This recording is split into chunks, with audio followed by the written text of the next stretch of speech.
presentamos la secuencia que invoca la ley como es. Derecho con clase, con el doctor Vladimir Paucar Torres.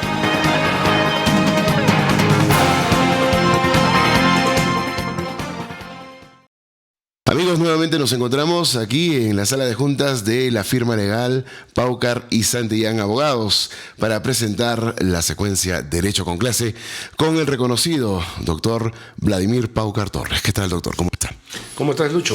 Nuevamente bienvenido acá a nuestra firma legal y poder conversar algunos temas de actualidad.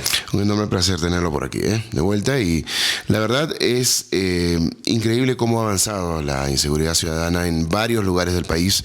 Felizmente aquí en Huaraz no estamos padeciendo plenamente de esto y ojalá que nunca sea así. Pero digamos que ha sido exponencial el avance de esta inseguridad, sobre todo en la capital del Perú, en donde se han declarado estado de emergencia, un poco sui generis, ¿no? Un poco extraño ese estado de emergencia en donde se pueden permitir muchas cosas que no deberían de permitirse, pero que principalmente en algunos distritos no cuenta tampoco con el apoyo, la presencia de las Fuerzas Armadas, y que se siguen dando todos los días casos de homicidios, de robos, etcétera, a pesar de que la policía habla de algunos logros, ¿no? La cuestión es, ¿era necesario llegar al estado de emergencia o qué se debió de implementar? Aparte de las facultades legislativas que ha solicitado el Ejecutivo al Legislativo para tratar este tema, esperemos, de mayor profundidad, ¿no? A ver, creo que hay que partir de algo fundamental y después desarrollar algunos tópicos. Es que en todo estado, en toda nación, en todo país, existe un orden, ¿no? Social, un orden económico, pero también existe un orden jurídico. Y ese orden jurídico, o todos estos órdenes, lo que hacen es regular conductas en cada aspecto, a efectos de que ese orden pueda permitir una buena convivencia. O sea, la realidad es permitir una buena convivencia. Porque cuando se rompe un orden, lógicamente la convivencia y la paz social que existe se transgrede. Entonces, en ese sentido, cuando hablamos ya del orden jurídico, el orden normativo, lo que regula son conductas, comportamientos para prevenir actos ilícitos. Pueden ser ilícitos civiles, administrativos o ilícitos de carácter penal, a efectos de que podamos tener una buena convivencia.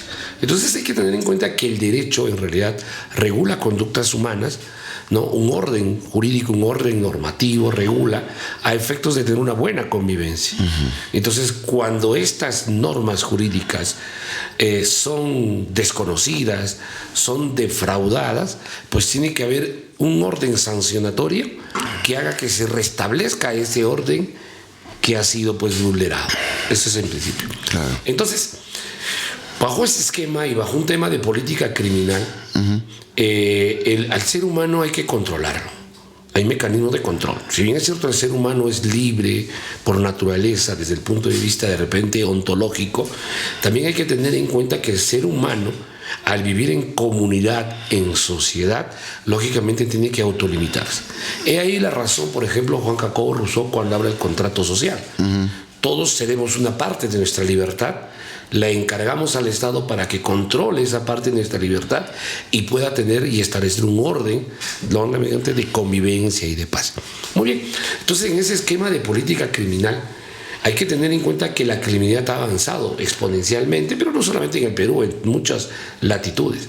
A ver, de delitos de sangre, digamos así, o de patrimonios, secuestros, homicidios, robos, hemos pasado a otro tipo de delitos de gran escala, porque el mundo globalizado, lógicamente la ciencia, la tecnología, todo lo que vemos el día de hoy nos ha conllevado a otro tipo de delitos. Por ejemplo, visualizar el tema de la trata de personas a nivel internacional, por ejemplo, la pornografía, por ejemplo, el tema de los datos en el sistema informático, los hackeos, Ahora, por ejemplo, el tema de la inteligencia artificial, te cambian el rostro y te ponen en una situación de repente no apropiada. Claro, comprometedora, digamos. Y todo lo demás, ¿no? En el tema económico igual, las empresas se han globalizado, hay que controlar las empresas, ya no solamente existe un tema de corrupción nacional, local, sino también una corrupción internacional, lavado de activos transnacionales, ¿no? Entonces, ahora las estafas son cibernéticas a través de aplicativos, etcétera, tantas cosas. O sea, nos vamos dando cuenta que la sociedad, así como ha cambiado desde el punto de vista económico, social, cultural, lógicamente también nos ha traído aparejado otro tipo de incidencias delictivos donde no solamente afectan a una persona, sino a toda la colectividad, donde ya no solamente era agarrar la pistola y matar a alguien, sino otra forma de criminalidad, donde lógicamente la criminalidad, vamos a decirlo así, ¿no?, coloquialmente se ha modernizado. Entonces el Estado tiene que dar una respuesta ante ello. Y una respuesta implica pues que el Estado tenga que tener clara una política criminal. Pero una política criminal no solamente enfocado a resolver los problemas de hoy, sino también a los problemas del mañana, del futuro. Entonces yo creo, y yo he sido algo, ¿no?, que en nuestro país realmente no existe una política criminal. No existe una política criminal concebida de corto y largo plazo. Lo que ha existido simplemente son píldoras o tratar de dar ciertos remedios o establecer algún mecanismo como si fuera la panacea para resolver la criminalidad, y eso no es correcto. Y para ello el Estado ha hecho uso de algo muy facilito: creaciones legislativas, modificaciones normativas, aumentar penas, crear delitos. Eso es lo que ha hecho uso. O sea, ha ido lo más fácil, porque ahí lo único que requiere es un papel, dictar la nueva ley, publicarlo en el peruano y punto, creyendo bajo el supuesto de que el hacer eso indudablemente va a repercutir en lograr que la criminalidad no avance. Claro, pero sin la base de ningún estudio en todo caso.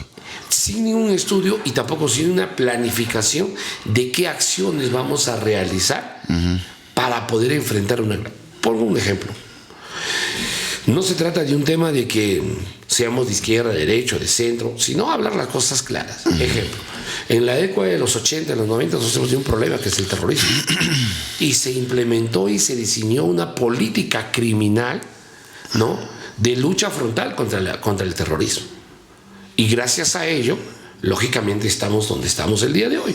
Un terrorismo que, si bien es cierto, aún existe, pero ya tiene una concepción no tanto filosófica sino mercantilista. Su impacto de zozobra o de causar terror en el Perú ya no es la misma. Antes coches bombas, claro, apagones, etcétera, asesinatos por todos lados. O sea, una concepción no solamente desde el punto de vista normativo, sino vivo acompañado con un conjunto de acciones militares, claro, policiales, de inteligencia, ¿no?, de recabar información para poder enfrentar. Mire, yo le pongo un ejemplo. Porque yo en alguna oportunidad, cuando empecé mi carrera y todavía he egresado, hice algunas prácticas y también, como todos, trabajé en el Poder Judicial desde asistente, secretario. Entonces tuve la oportunidad de estar en la sala de terrorismo cuando era Jueces Sin Rostro. Y ahí tuve la oportunidad de conocer algunos casos, y puede creer que dentro de esa forma la policía tuvo que mimetizarse en cómo era el terrorista.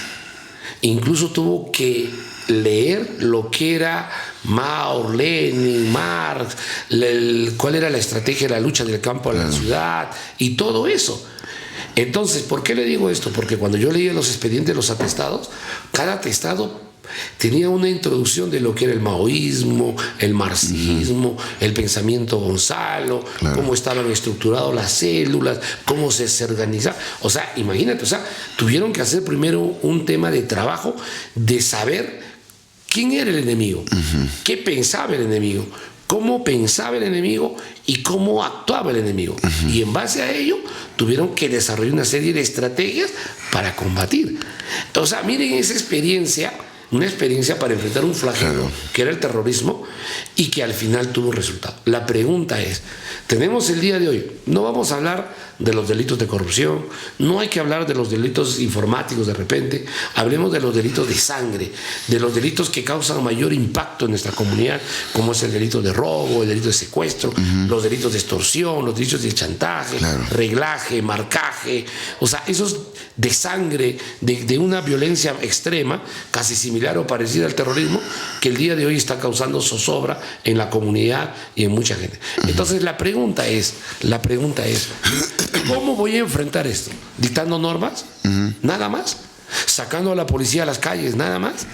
¿O tengo que primero saber cuál es el concepto, cuál es la finalidad de estas organizaciones criminales que utilizan la violencia común callejera, o este tipo de personas, o ver incluso el perfil de estas personas delincuentes, cómo actúan, cómo se organizan, cuáles son sus códigos, porque hay que entender, los delincuentes tienen códigos y mensajes, y en base a eso, con inteligencia, establecer un plan.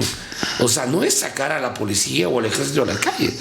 Claro, eso puede tener un efecto, lógicamente, visual, disuasivo, visual, ¿no? Pero eso no resuelve el problema. Entonces, y ahí viene una labor muy importante, la labor de investigación, la labor de saber cómo piensa nuestro enemigo y en base a eso establecer estrategias de investigación. Y esas estrategias de investigación principalmente las tienen que realizar la policía en coordinación con el ministerio. Entonces yo creo que eso está fallando. Y paralelamente a eso se tiene que aplicar algo. Si la tecnología ha avanzado, si la ciencia ha avanzado, echemos mano a la tecnología para poder enfrentar. Y el día de hoy, una de las formas de poder hacer eso, por ejemplo, son no solamente el uso de los drones, sino de las cámaras de videovigilancia. Un sistema interconectado de videovigilancia que lamentablemente, con tantos recursos que se tiene, a veces no se implementa bien o se compra productos de mala calidad que al final no pueden enfocar de manera rápida, correcta, en tiempo real y con las características. Incluso hay sistemas de videovigilancias antropométricas que te miden la estructura del cuerpo y todo lo demás. Entonces yo creo que eso está faltando. Claro, faltan muchas cosas, ¿no? En realidad, digamos, el ejemplo que usted dio acerca de la lucha contra el terrorismo tuvo una base bien interesante, en donde hubo exploración, conocimiento, análisis y bueno, un plan que se diseñó con una base bastante sólida del conocimiento y a lo que se arribaba, ¿no? Sobre la perfilación de repente de los integrantes de estos grupos terroristas. Pero cuando se trata de seguridad ciudadana estamos hablando de que esto también involucra a los municipios, y los municipios por lo general cada quien está interesado en un tema determinado, depende de la cabeza, depende del alcalde, ¿no? Y muchas veces ocurre que los alcaldes no están realmente interesados en dar soluciones, sino más bien ser parte de un problema. Entonces, ¿cómo se puede generar algo interconectado cuando no existe una voluntad plena? En este caso, ¿quién tendría que intervenir? ¿Se puede intervenir también? Sería la pregunta, para que se unifique algo por encima de la voluntad de quienes están manejando los municipios. A ver, yo siempre he sido un convencido que uno de los problemas de nuestro país es que cuando se dice hay que cambiar, se desecha todo lo bueno para empezar de cero bajo la concepción de la persona que quiere que se haga un cambio. Y ese es un error. El cambio no puede partir desechando lo que ya se hizo. El desechar lo que ya se hizo nos permite dos cosas. Uno, sacar las cosas buenas que se hizo y empezar a depurar las cosas malas que no sirven o que están perjudicando. Y desde ahí se debe partir para mejorar. Pero no se puede descartar todo para no hacer. Entonces, ¿qué sucede? Sucede que, por ejemplo, en la norma se establece que tiene que haber la reunión de las autoridades locales para el tema de la seguridad. Y a veces es un engaña muchachos, o en todo caso es la reunión de autoridades donde firman documentos, etc. Pero el tema es que para enfrentar a un enemigo que está en la calle, no se necesita enfrentarlo desde el escritorio. O sea, ¿cómo tú desde el escritorio vas a enfrentar a un enemigo que está en la calle? Exactamente. Entonces tienes que salir a la calle. Entonces tienes que establecer, lógicamente, primero, estrategias de cómo enfrentar en la calle. Dos, a ver, yo pregunto. ¿Tenemos el liderazgo? ¿Estamos de acuerdo? Muy bien. No hablemos de Huaraz, hablemos de cualquier lugar. Yo le hago una pregunta: tener serenazgo para que estén en los parques, para que estén en los jardines, para que estén en la zona céntrica de la ciudad. ¿Y qué pasa con las personas que viven alrededor de la ciudad? La periferia. En la periferia. Que también no necesitan serenazgo, no necesitan personas. Entonces es el tema. Tener policías para que estén solamente patrullando toda la cuadra de la avenida Luzuriaga, Centenario, qué sé yo. ¿Y qué hay de Los Olivos? ¿Qué hay de Chancayán? ¿Qué hay de Nueva Florida? ¿Qué hay de Pedregal más al fondo? Claro. O sea, que no existe. O sea, no es correcto. Entonces, el tema acá pasa por lo siguiente. A ver, mire. ¿Quién es la entidad que el día de hoy tiene mayor información y tiene mayor capacidad operativa? Es la policía. La policía es la que tiene mayor información y capacidad operativa. Claro. Entonces, si eso es así, la policía sabe cuáles son los puntos neurálgicos, sabe cuáles son los puntos más rojos de una ciudad. Ahí sí tiene que tener la presencia policial las 24 horas del día. Claro. Esa es la realidad. O sea, ¿qué hace un policía en la Plaza de Armas? No estoy desmereciendo, ¿no? Pero yo pregunto, cuando debería estar en los puntos críticos, álgidos, rojos. Claro. Incluso hay puntos críticos, álgidos y rojos en determinadas horas. Por ejemplo, en Lima, a las 7, 8, 9 de la noche, porque todo el mundo tiene que irse a volver de trabajar a su casa. Son puntos álgidos. ¿Dónde? En el metro, en los paraderos. ¿Y dónde está la policía? Pues ahí tiene que estar, ¿no? Entonces, yo creo que si tú sabes y tienes toda esa información, tienes que diseñar una estrategia. A eso tiene que haber una coordinación con ¿qué? Con la municipalidad, porque hay que entender, la municipalidad o los serenazgos no tienen las mismas facultades de la policía. No tienen. Tanto es así que no pueden portar armas letales. Claro. ¿Estamos de acuerdo? Muy bien, pero puede haber un trabajo coordinado de distribución. En zonas más peligrosas la policía, en zonas menos peligrosas de repente el serenazgo, y tener un sistema interconectado de comunicación entre la policía, el serenazgo y un sistema de cámara de vigilancia global. A esto se tiene que sumar también la coordinación con el Ministerio Público, porque el Ministerio Público es el titular de la investigación, es el que tiene la carga de la prueba y el que ejercita la acción penal. Claro. Por eso es que a mí me llamaba la atención mucho cuando se hablaba este tema de seguridad ciudadana, y a propósito de algunas voces que quieren modificar el Código Penal, que el Código Procesal Penal no funciona, que a la policía se le ha quitado su capacidad investigativa. Eso es falso. Eso es tremendamente falso. La Constitución Política del Estado establece que la policía previene e investiga los delitos. Eso no se ha recortado. El Código Procesal Penal le da la facultad de que la policía siga investigando y siga preveniendo los delitos. El tema es que cuando la policía actúa, por ejemplo, en flagrancia, no necesita llamar al fiscal. Claro. La policía interviene. En cualquier acto de investigación, la policía puede intervenir. A cualquier persona, por ejemplo, en caso de control de identidad, registra, hace los datos, y si encuentra algo que tiene connotación penal, tiene que comunicar inmediatamente al fiscal para que asuma la investigación. Y lo que se trata no es que la policía y el fiscal se peleen, sino hagan un binomio único para lograr un fin, que es, lógicamente, pues, luchar contra la criminalidad. Entonces, por eso es que a mí también me causa sorpresa, y yo se lo digo con toda honestidad, que cuando dicen, pero las instituciones, todos debemos estar comprometidos contra la criminalidad. Es cierto, pero cada uno con su rol, cada uno con su función. Por ejemplo, la policía y la fiscalía, por antonomasia, son los que tienen que luchar contra la criminalidad, porque son los que investigan, persiguen. La pregunta es, ¿el Poder Judicial también? Claro. Porque el Poder Judicial suelta a los ladrones, suelta entonces el Poder Judicial no está luchando contra la delincuencia. Miren, yo le voy a decir algo.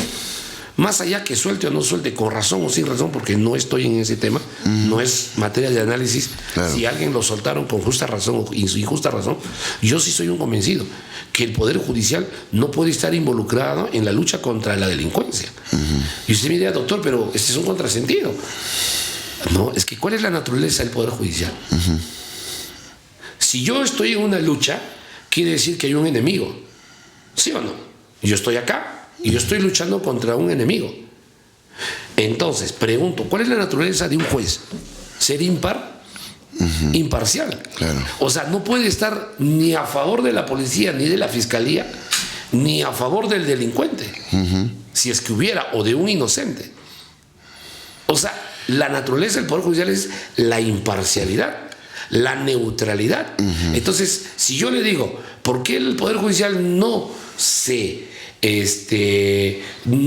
compra la chaqueta y la camiseta de luchar contra la corrupción? Entonces quiere decir que una persona, inocente o no inocente, al enfrentarse al sistema de la justicia penal, tendría que luchar contra el fiscal, contra la policía y contra el Poder Judicial. Entonces, ¿dónde queda la imparcialidad del Poder Judicial? Entonces, yo sí creo, y eso yo sí he sido un convencido y siempre le he puesto mi posición, es que la naturaleza del Poder Judicial no hace que el Poder Judicial entre en una lucha ni contra la corrupción, ni contra la delincuencia, porque deja de ser imparcial y pierde su naturaleza de ser juez. Claro, y la verdad es que se necesita una entidad de ese tipo. El problema es hasta dónde nos llega la confianza para el Poder Judicial, dado todo lo que se ha mostrado a lo largo del tiempo en cuanto a una corruptela dentro de, que no es algo que vayamos a tratar ahora, solamente que nos deja en duda, a pesar de que lo suyo es generar un trabajo imparcial. Pero quiero salirme un poquito del esquema. Nosotros tenemos un sistema de justicia que no es como el que vemos en las películas, ¿no? La mayoría de las películas nos vienen de Estados Unidos y ahí tienen la common law.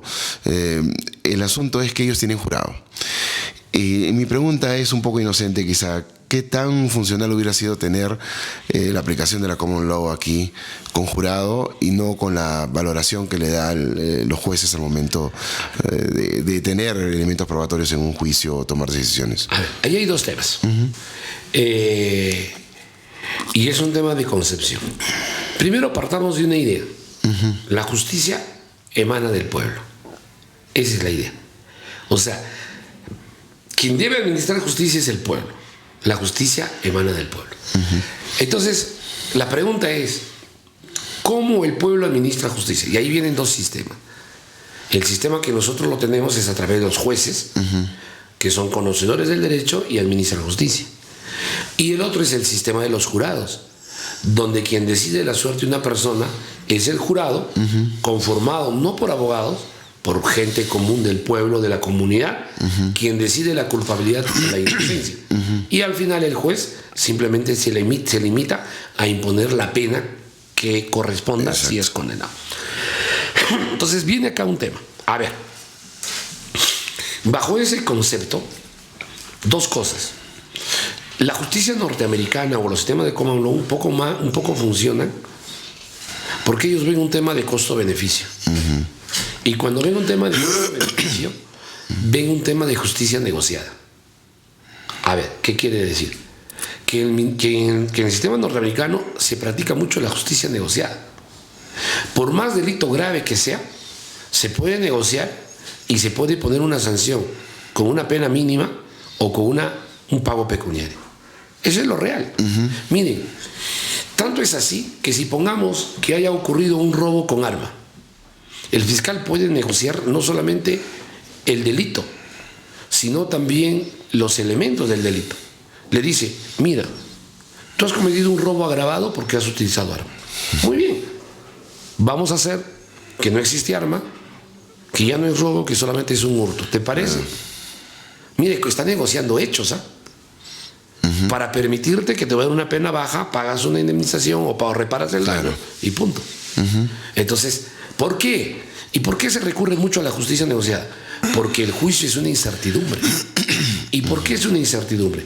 Porque quienes te van a juzgar y van a tomar una decisión de culpabilidad o inocencia es un jurado, personas comunes.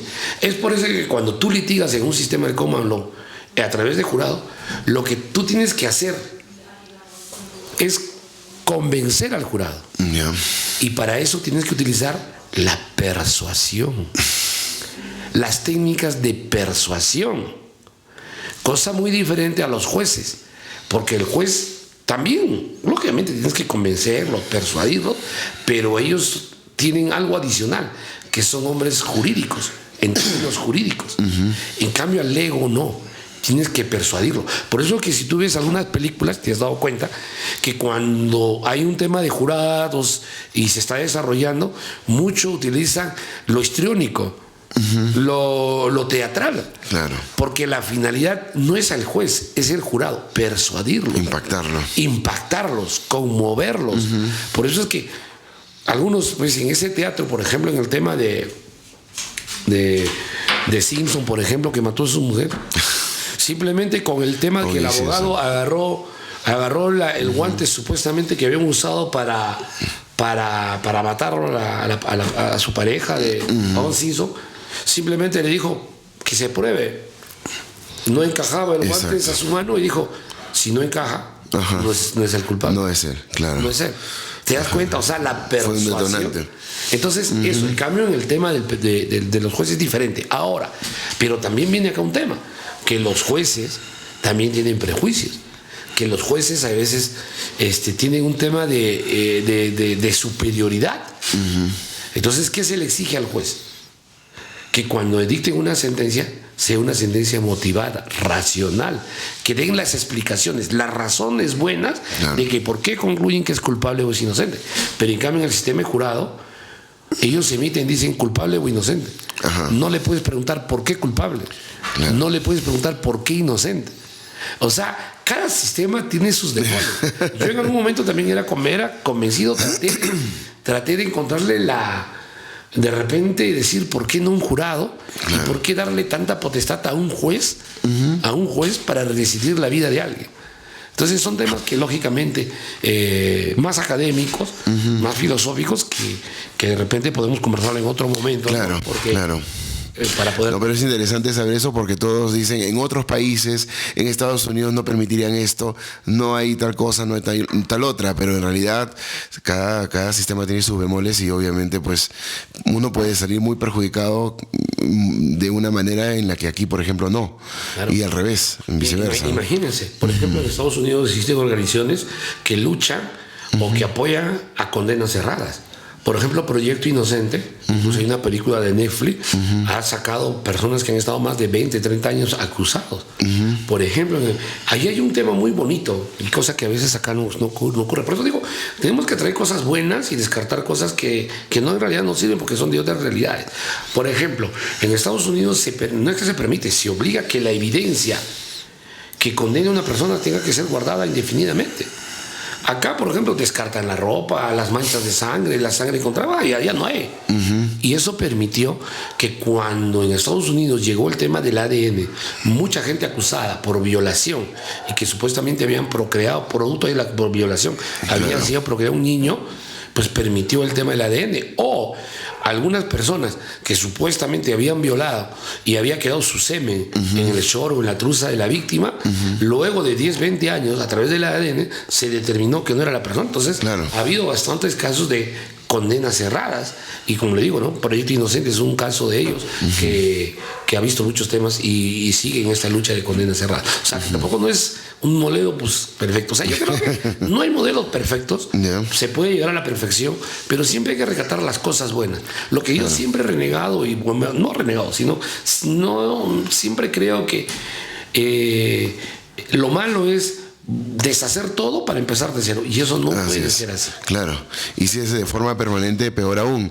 Ahora, estos cambios que se están dando en el código procesal, ¿cómo lo toma usted? ¿Como un aporte? ¿Es un empezar de cero? ¿Es política? ¿Es populismo?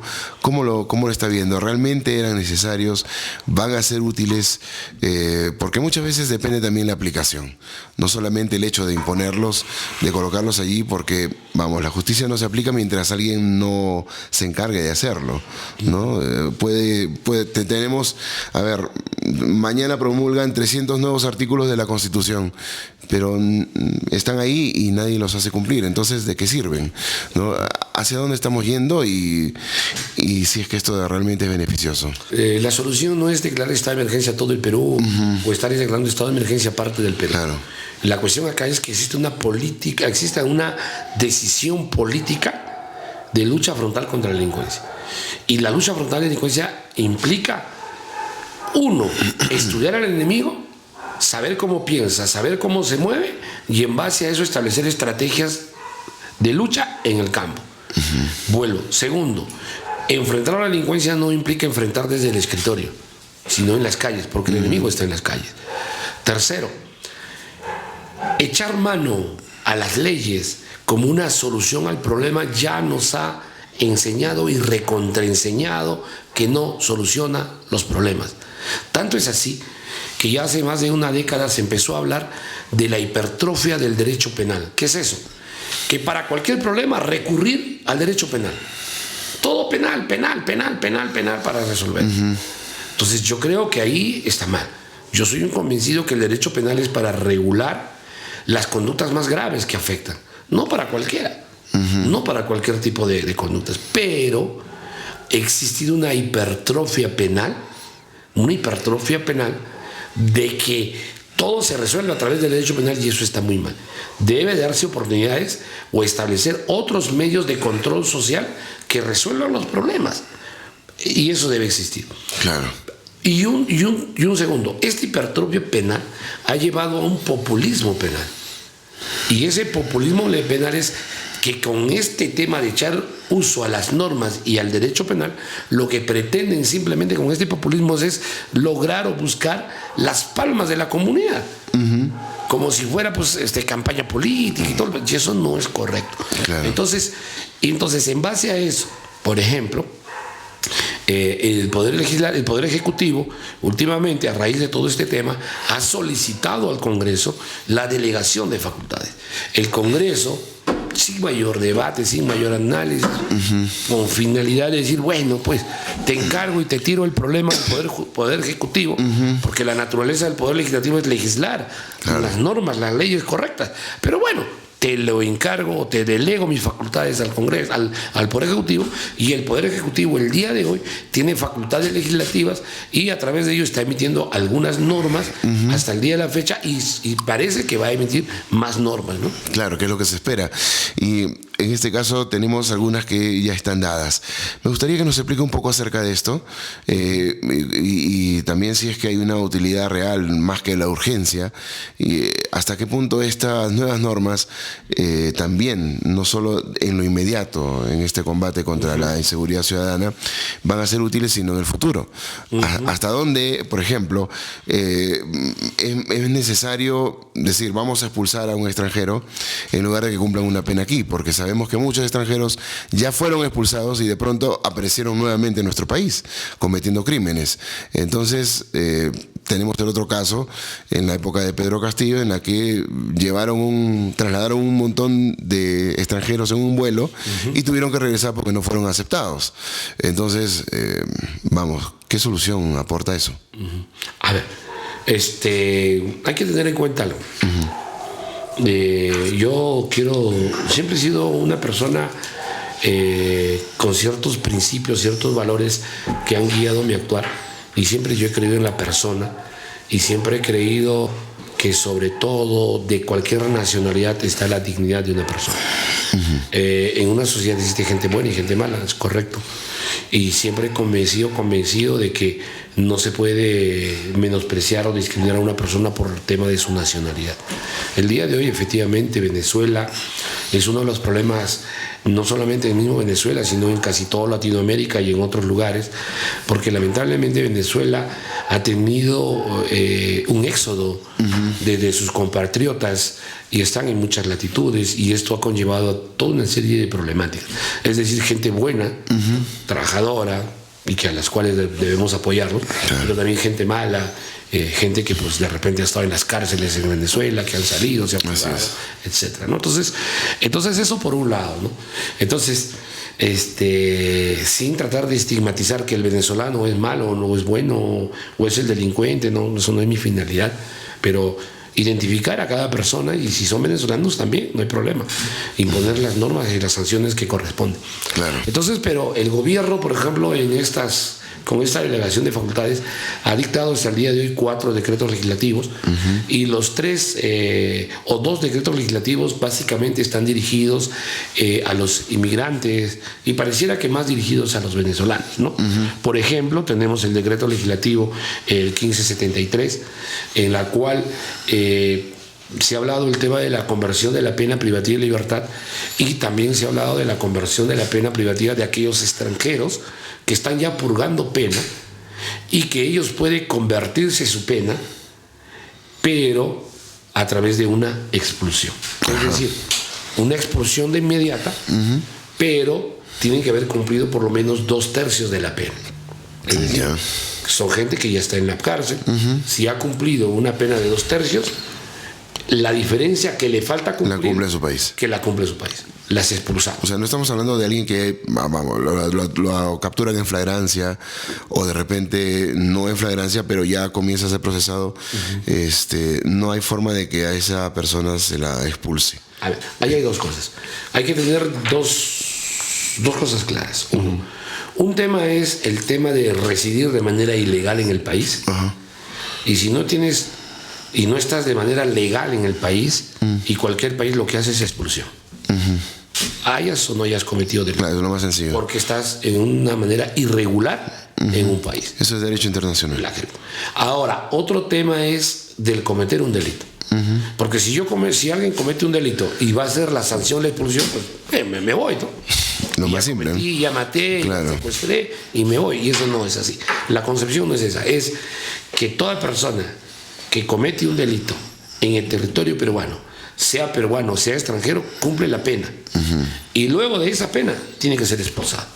Entonces, en esta modificatoria, lo que se ha tratado de hacer es que en algunos tipos penales, y en algunos no procede, es que si el sentenciado ha cumplido 2/3 de la pena que se le ha impuesto, y si es extranjero, que se le expulse. Ese es un poco el tema. Ahora, otro de los temas también, de los temas, aparte de la expulsión, es el tema de tipificar como delito el reingreso del expulsado. O sea, si un extranjero ha sido ya expulsado del país y luego él regresa, es delito. Claro. Eso no estaba. Y esto, pues, a raíz de lo que hace rato tú decías. Sí, pues. En algún momento se estableció un tema de puente, de salidas a través de vuelos a venezolanos a otros países, o expulsiones administrativamente, ¿no? Pero al final volvían a entrar por las fronteras. Así es. Y estaban acá. Entonces, ¿cuál es la modificatoria? Es de que aquellas personas que han sido condenadas, extranjeros, que han sido condenados con sentencia firme o administrativamente han sido expulsados, y si ellos reingresan al territorio peruano de manera ilegal, lógicamente pues van a tener que ser, o mejor dicho, esa conducta está tipificada como delito, lo cual no era pues indudablemente antes considerado como delito. Claro. El reingreso no era, simplemente era una sanción de carácter administrativa de expulsión nuevamente. Ahora es delito. Ahora, aparte de eso, también, por ejemplo, otra de las normas que se ha establecido y que ha traído un poquito de polémica es el decreto legislativo 1574 respecto al tema del procedimiento de control de identidad. A ver, ¿qué es el control de identidad? A ver, dentro de los mecanismos que se puede restringir la libertad está pues la detención preliminar, la prisión preventiva, una condena. Pero hay una medida media sui generis que no se califica como una detención o una privación de libertad, y lo denominan como una retención. Y eso solamente se da en la figura del control de identidad. A ver, ¿qué es el control de identidad? A ver, recuerden ustedes que hace años, cuando estábamos en la época del terrorismo, la policía salía, el ejército, y te pedía tus documentos, y a veces hacían redadas y te llevaban a la comisaría. Las famosas batidas. Te hacían un control, te chequeaban qué eres, no tenías, después te soltaban. Claro. Esa misma figura, el día de hoy es un control de identidad.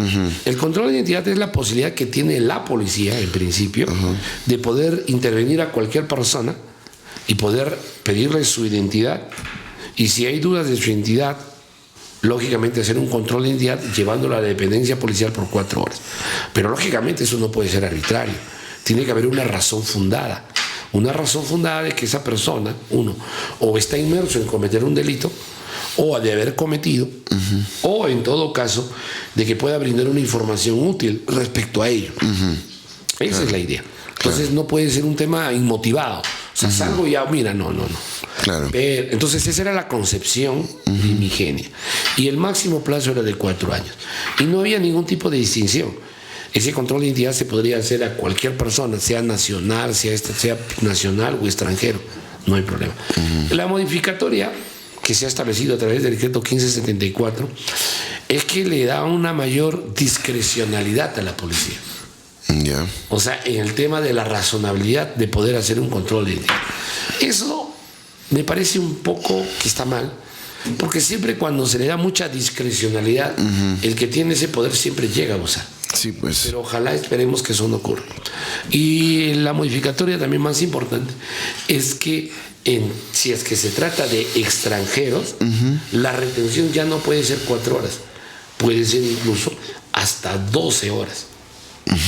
La pregunta es, ¿y por qué 12 horas? ¿No? Claro. ¿Qué es la diferencia entre un peruano y un extranjero? Para comprobar antecedentes penales en su país de procedencia. Exactamente. Entonces la lógica es que para poder identificar más a una persona extranjera, pues lógicamente hay que cruzar información con el país de origen, ¿no? De antecedentes, registros, historias, qué sé yo, otro tipo de información que nos permite. Y también se autoriza pues a la policía poder tomar fotos, registrar a las personas. Claro. O sea, es más o menos lo que antes hacía la ex-PIP. Sí. La ex-PIP tenía un libro, su libro de oro, donde estaba la foto de todos, y ellos sacaban el libro y querían reconocer quién fue el que había hurtado, robado. Claro, pues, a la antigua. Este es. ¿No? Entonces, más o menos eso, y también, ¿no? Lamentablemente, por eso digo siempre, ¿no? Lamentablemente, cuando se fusionó el tema de la policía y se dejó de lado a la PIP, todos esos libros de oro han desaparecido. Todo ese bagaje ha sido. Claro. Entonces, a veces la policía. Por eso digo, siempre se descarta o se desecha todo lo que se hace y no se sacan las cosas buenas. Entonces, por ejemplo, estas normas son las que han sido emitidas con este motivo del tema de la seguridad ciudadana, pero que están más enfocados para un tema del tema de la delincuencia a través de los extranjeros. Claro. Esa es la Ahora, el tema es que siento como que hubiéramos retrocedido, ¿no? Porque me menciona usted esas redadas o batidas, ¿no? En las que uno iba de repente en el transporte público y de pronto la policía detenía y hacía una fila de vehículos y todos teníamos que mostrar en ese tiempo, ¿no? Libreta electoral de 3 cuerpos, libreta militar, por ejemplo, ¿no? Y si todo estaba en orden, no pasaba nada y uno continuaba.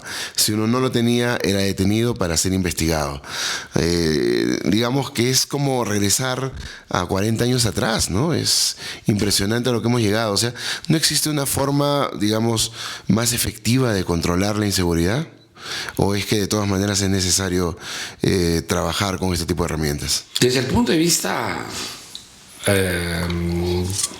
política criminal y de repente desde el punto de vista operativo, yo creo que sí puede traer algunos resultados, porque la población va a tener una sensación de que está siendo cuidada, protegida, y hay presencia policial. Cuando hay presencia, es como en tu hogar. Si no hay el papá, no hay el mamá, los hijos hacen lo que quieren. Si el papá y la mamá están todos los días o los días a las horas que tengan que estar, como que hay mayor control. Claro. Entonces, yo creo que sí tiene un efecto. Yeah. El tema y lo bueno es que este tipo de procedimientos que te hablaba de redadas anteriores no tenían un marco normativo. El día de hoy lo tiene, que le da la cierta legalidad o la cierta justificación. Lo que sí tenemos que ser enfáticos es que, si bien es cierto hay esta posibilidad de la policía, pues no puede ser incausada, tiene que ser razonable, tiene que haber una base de sospecha mínima siquiera para poder hacer, porque si no, válgame Dios, volveríamos pues a esas redadas. Así es, claro. Donde te correteaban y tú te corrías y te escondías para no ser detenido, y tampoco no se quiere eso, ¿no? Claro. Entonces, pero yo creo eso. Y paralelamente a eso, pues, tiene que estar también presente el serenazgo, ¿no? Yo creo que lo que sí me llama la atención es que todo el mundo quiere declarar el estado de emergencia para recibir recursos económicos y a veces no solucionan nada. O sea, pareciera que el estado de emergencia está destinado por los alcaldes, porque declárame estado de emergencia, transfiéreme dinero y yo puedo comprar directamente sin la intervención de un proceso de selección, ¿no? Claro, ¿no? Sin una contratación como tiene que ser, como tiene que darse. Exacto. Y es lamentable que tengamos que llegar a este tipo de cosas por unas cuestiones de actos políticos mal dirigidos hacia lo que viene a ser el control, ¿no? Este tipo de medidas también creo que está abarcando el tema de la violencia doméstica, ¿no? Sí, bueno, una última modificatoria que también ha existido, bueno, hay 2 últimas, uno que tiene que ver con la semilibertad, los beneficios penitenciarios, que bueno, de repente en otro momento lo tocamos, y otro es el tema de las requisitorias. A ver, ¿qué son las requisitorias? Son las órdenes de captura que emite el Poder Judicial. Sí. Por regla general, estas tenían una vigencia de 6 meses. O sea, cada 6 meses tenían que renovarse. Y en caso de terrorismo y otros tipos de delitos, pues lógicamente eran permanentes. El día de hoy se está estableciendo que este tipo de delitos, terrorismo, y se ha incluido el tema en aquellos delitos de violencia contra la mujer, de género, estas órdenes de captura no caducan. Yeah. Es decir, se edita la orden el día de hoy y no tienes que estar renovando cada 6 meses. Claro. No caducan el tiempo hasta que se ejecute. O sea que el pegalón cae de todas maneras. Sí, o sea, yo creo que también es un tema de dar un mensaje respecto al tema de la violencia familiar, que yo estoy de acuerdo, ¿no? O sea, lógicamente no podemos permitir una sociedad violenta en el término de convivencia, de hogar, de familia, pero yo también soy un convencido de algo. Tampoco podemos tratar de ver a la mujer como el lado indefenso, como la víctima o victimizando. No estoy diciendo que no hay que creerla, eso no, sino creo que para fortalecer a la mujer, para darle mayor presencia a la mujer, para darle ese valor agregado y esa fortaleza, porque yo soy muy convencido que la mujer tiene una fortaleza inmensa y mucho mayor que el hombre. Yo siempre he sido muy convencido. La mujer es una persona que tiene una fortaleza en su interior doble y el triple del hombre. Simplemente muchas veces no sabe de esa fortaleza o no ha medido esa fortaleza. E incluso yo soy un convencido que la mujer tiene una capacidad de ser más cansada y más racional que el hombre. El hombre a veces es más instintivo. Yo soy convencido de eso. Pero creo que a la mujer no se le debe estar viendo como el lado minusválido, el lado más disvalido, no. Sino más bien se le debe dar oportunidades a la mujer para que saque esa fortaleza. Entonces, el tema no pasa por eso, el tema pasa por dar oportunidades a la mujer. ¿Y oportunidades en qué? En educación, en trabajo, en el tema político y en todos esos temas. Y yo creo que la mujer lo puede hacer, no sé, no estamos en una competencia de género. Lo puede decir igual, mejor, no interesa. Lo que interesa es que a la mujer se le dé las oportunidades para que muestre toda esa fortaleza que tiene. Claro, lo que pasa es que la competencia de género se da a través de un factor ideológico, ¿no? Y bueno, filosófico de alguna forma, se trata de colocar el patriarcado, y me gustaría de repente, ya casi finalizando un poco el asunto, hablar acerca del tema feminicidio. No sé hasta qué punto eso es parte de lo que usted dice, victimizar más a alguien, pero también dar una ventaja, quebrar un poco el tema de la imparcialidad del derecho, porque no existe masculinicidio. O sea, hay mujeres que también matan a los hombres, pero se supone que el espíritu del feminicidio tiene que ver con que es un crimen de odio, básicamente, ¿no? Es como para frenar a esos hombres que matan a la mujer por su condición de ser mujer. Pero el problema es que no vemos en realidad casos reales de que hayan hombres que por la condición de mujer maten a la mujer, sino más bien homicidios en los cuales algunos varones, bueno, totalmente condenables, ¿no?, matan a las mujeres. Eso genera una contradicción. Yo he escuchado a varios abogados, colegas suyos, que también hablan que debería de mantenerse la condición de homicidio, ¿no? ¿Qué opina usted, grosso modo, sobre este tema? A ver, acá hay un tema muy importante. Cuando se mezcla un poco el tema ideológico, el tema de género, y se mezcla estas pasiones, se tergiversa el tema normativo. Claro. Entonces, este tema de género, y yo se lo digo con mucha honestidad y a veces con mucha pena, nos hacen ver como enemigos de género. O sea, una lucha de enemigos del hombre y la mujer. Cuando yo creo que más bien el hombre y la mujer son un complemento. Y siempre deberían haber sido un complemento. Y lógicamente, con las otras identidades sexuales que existan, que las respetamos y que tienen sus derechos y todo lo demás, ¿no? Pero nos tratan de ver como un tema de lucha. Y creo que eso está mal, y eso está generando algo muy importante, que a veces estas personas con estas ideologías y con estos apasionamientos, ¿sabes a qué están llevando? Están llevando al resquebrajamiento de las familias. Y no están entendiendo que un hogar es de dos personas que van de la mano, juntos de la mano, a un fin y a un objetivo. Entonces, ¿qué sucede? Sucede que en estos temas la pregunta es, a ver, ¿cuál es la diferencia entre un homicidio y un feminicidio? Ninguna. En ambos se mata a una persona. No, es que en el otro es por su condición de tal, por el odio, la misoginia y todo lo demás. Bueno, pues entonces, a ver, les explico. En el Código Penal existe el delito de homicidio y luego existe un delito de homicidio calificado. El que mata por crueldad, el que mata por bajo traición, el que mata para cometer otro delito, claro, el que mata por ferocidad. O sea, son agravantes. No era más, o sea, no era suficiente poner un agravante más el que mata por odio o el que mata pues a la mujer por su condición de tal. Exacto. Y bastaba. Pero ¿por qué la necesidad de ponerle un título como si fuera un trofeo de una lucha ideológica? Exactamente. Con la finalidad de hacer ver que estamos en una guerra entre dos géneros, y eso no es correcto. Lo correcto es unir a las personas. Lo correcto es restablecer esa armonía entre los seres humanos. Entonces, lamentablemente, con estos temas de vanguardia, yo no digo que está mal. Es un poco moderno, ¿no? Hay liberales, y yo digo que muchos liberales, y hay muchas ideas liberales que han cambiado el mundo, han transformado el mundo. Yo no me opongo a ello. Pero tampoco, pues, no toda idea liberal, pues, tiene que ser bienvenida. Claro. Entonces, o sea, lo que han querido es lograr y buscar un nombre, feminicidio, como una bandera de lucha que han ganado.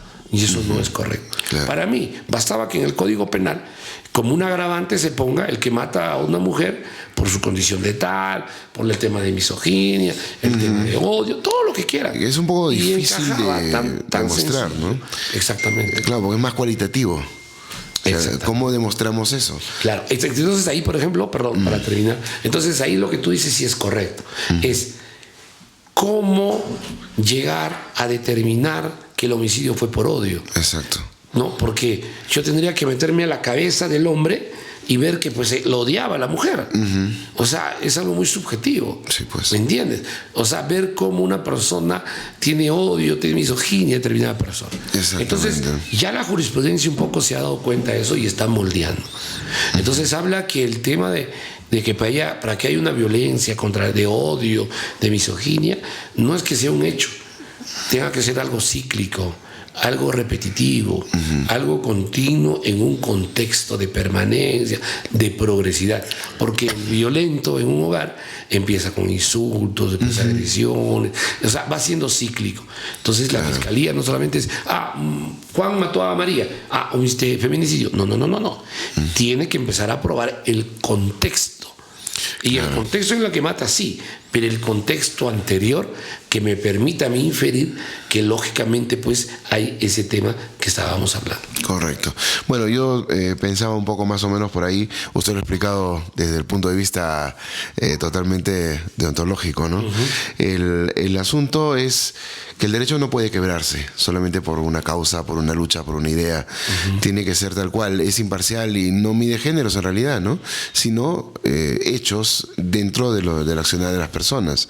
Entonces tiene que haber algo que evite que se vaya quebrando el derecho y que no le otorgue ventaja, porque usted lo dijo, ¿no? Una victimización a través de las normas o una victimización a través de la aplicación del derecho genera una ventaja.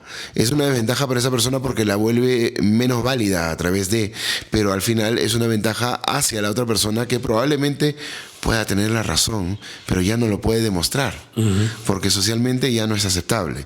Entonces estamos en una situación un poco compleja, ¿no? Pero esperemos de que este tipo de cosas vayan cambiando.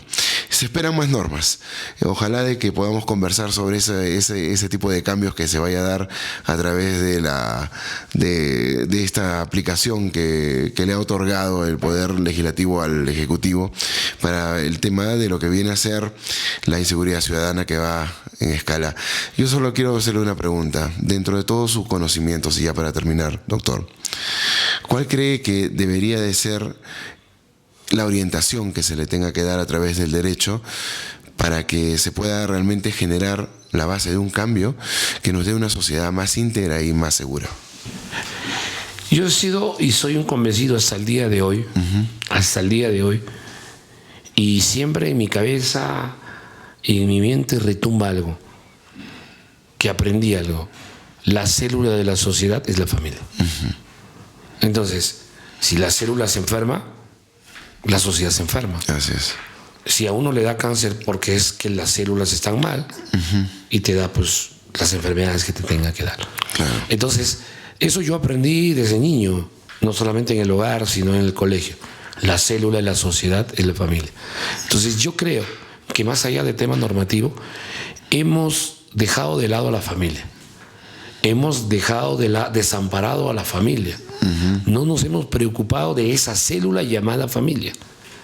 Y si nosotros vemos y hacemos una estadística y si preguntamos cuál es la mayor carga procesal del Poder Judicial de una zona, de una región, nos vamos a dar cuenta es violencia familiar, alimentos, tenencias y todo eso.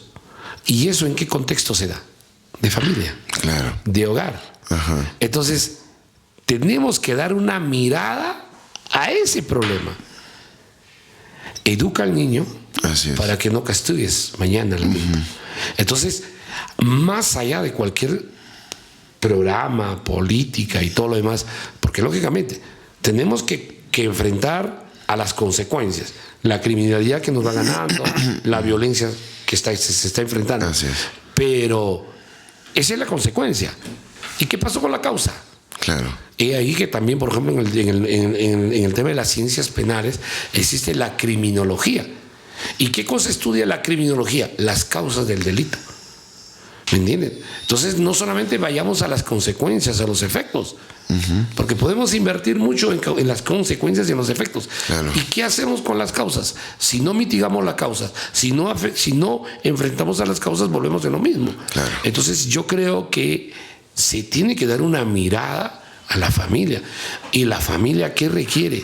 No solamente unión, esparcimiento, no solamente comprensión, requiere pues que las personas que conforman a la familia pues por lo menos tengan las condiciones económicas básicas de enfrentar como hogar, como familia y poder también asumir y enfrentar el tema de los hijos. Claro. Entonces, ¿y eso qué implica? Tener un espacio para conversar con los niños.